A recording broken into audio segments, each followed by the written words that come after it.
అమ్మ కిచెన్కి స్వాగతం.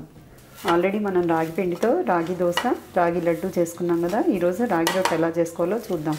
కావలసిన పదార్థాలు: రాగి పిండి 2 కప్పులు, సన్నగా తరిగి పెట్టుకున్న ఉల్లిపాయ ముక్కలు, సన్నగా తరిగి పెట్టుకున్న కొత్తిమీర, సన్నగా కట్ చేసి పెట్టుకున్న పచ్చిమిర్చి ముక్కలు, సన్నగా తరిగి పెట్టుకున్న కరివేపాకు, కొబ్బరి తురుము 1/2 కప్పు, పచ్చి కొబ్బరి తురుము 1/2 కప్పు, జీలకర్ర 1 టీ స్పూను, నువ్వులు 2 టేబుల్ స్పూన్లు, ఉప్పు రుచికి సరిపడా, నూనె తగినంత, నీళ్లు తగినంత.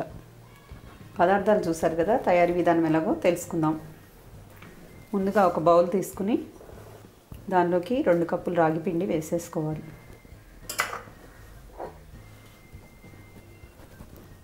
దానిలోకి పచ్చి కొబ్బరి తురుము, ఒక పెద్ద ఉల్లిపాయ కట్ చేసుకున్నాను ఇక్కడ, దాన్ని సన్నగా ముక్కలు కట్ చేసి వేసుకోవాలి. పచ్చిమిర్చి ముక్కలు, కరివేపాకు, కొత్తిమీర తురుము, కొద్దిగా జీలకర్ర, నువ్వులు, రుచికి సరిపడా ఉప్పు.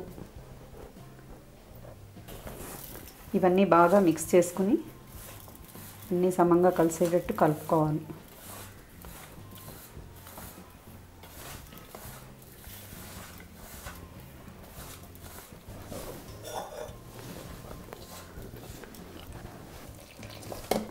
వాటర్ పోసి ముద్దలా చేసుకోవాలి.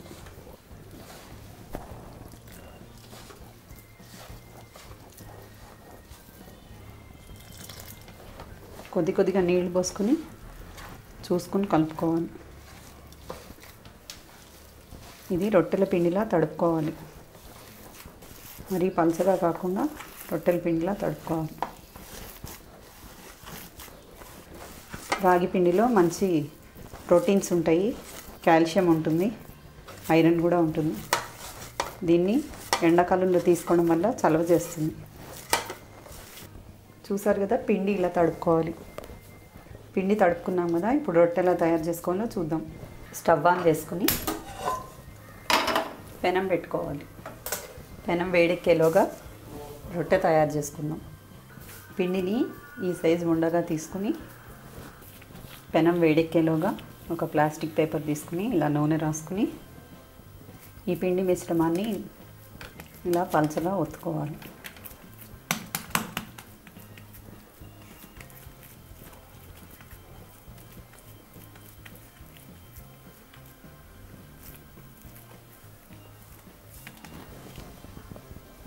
ఇలా పల్చగా ఒత్తుకున్నాక దీన్ని పెనం మీద వేసుకోవాలి.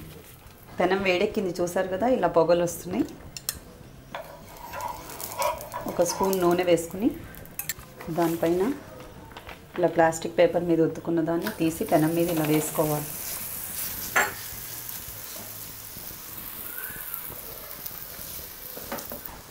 వేసుకుని ఆయిల్ వేసుకుని చుట్టూరా పైన ఆయిల్ వేసుకోవాలి.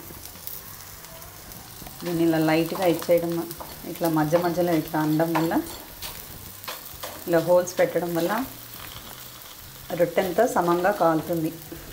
ఇలా సిమ్లో పెట్టుకుని కాల్చుకోవాలి. సన్నగా కాలాక అటువైపు కాలాక రెండో వైపుకి తిప్పుకోవాలి. రొట్టె వేగక ముందే తీస్తే విరిగిపోతుంది. చూసుకుని ఇలా కదిలితే అటువైపు వేగినట్టు.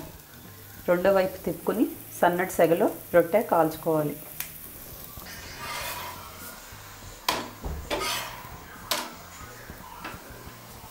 చూసారు కదా, రాగి రొట్టె చక్కగా కాలింది. రాగి రొట్టె రెడీ అయిపోయింది. చక్కగా నువ్వులు, పచ్చిమిరపకాయలు, కొత్తిమీర, ఉల్లిపాయలు అన్నీ కనిపిస్తున్నాయి. చూసారు కదా, క్రిస్పీగా రాగి రొట్టె రెడీ అయిపోయింది. స్టవ్ ఆఫ్ చేసుకుని ఒక సర్వింగ్ ప్లేట్లోకి తీసుకుందాం.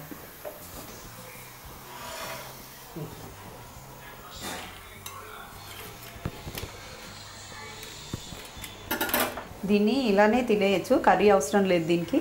ఒకవేళ కావాలనుకున్న వాళ్ళు టమాటో సాస్తో కానీ ఉల్లికారంతో కానీ నంచుకుని తింటే చాలా బాగుంటుంది. చూసారు కదా, హెల్దీ రెసిపీ రాగి రొట్టె రెడీ అయిపోయింది. ఇది క్రిస్పీగా చాలా టేస్టీగా ఉంటుంది. మీరు కూడా ట్రై చేసి చూసి మీ ఫ్రెండ్స్కి, రిలేటివ్స్కి షేర్ చేయగలరు. మీకు నచ్చినట్లయితే లైక్ బటన్ ప్రెస్ చేయగలరు. Please subscribe our channel. Thank you for watching.